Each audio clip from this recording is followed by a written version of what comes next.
தாய் தமிழ் உறவுகளுக்கு வணக்கம். விஜய் கட்சிக்கு 50 தொகுதிகள் ஒதுக்கப்பட்டது. பாரதிய ஜனதா கட்சி அதிமுக கூட்டணியில் விஜய் இணைகிறார். நடிகர் விஜய் தனித்து போட்டியிடுவார் என்று எதிர்பார்க்கப்பட்டது. ஆனால் தனித்து போட்டி என்ற முடிவை மாற்றியுள்ளார். திமுகவை வீழ்த்த வேண்டும் என்பதற்காக அதிமுக பாஜக கூட்டணியில் இணைய அவருக்கு ஆலோசனை வழங்கப்பட்டது. ஆலோசகர்களின் ஆலோசனைப்படி அவர் அதிமுக பாஜக கூட்டணியில் இணைய உள்ளார். பாஜகவுக்கு ஒதுக்கப்பட உள்ள 100 தொகுதிகளில் 50 தொகுதிகள் விஜய்க்கு ஒதுக்கப்படும் என்று கூறப்படுகிறது. தமிழக வெற்றிக் கழகம் தமிழகத்தில் மொத்தம் 50 தொகுதிகளில் போட்டியிடுகிறது.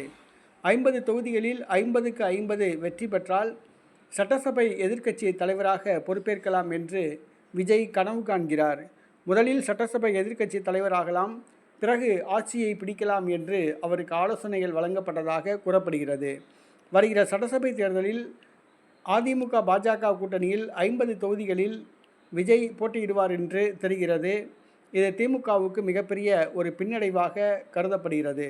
அதிமுக பாஜக கூட்டணியில் தமிழக வெற்றி கழகம் இணைந்தால் திமுகவுக்கு படுதோல்வி உறுதி என்பது அனைவருக்கும் தெரிந்த விஷயம்.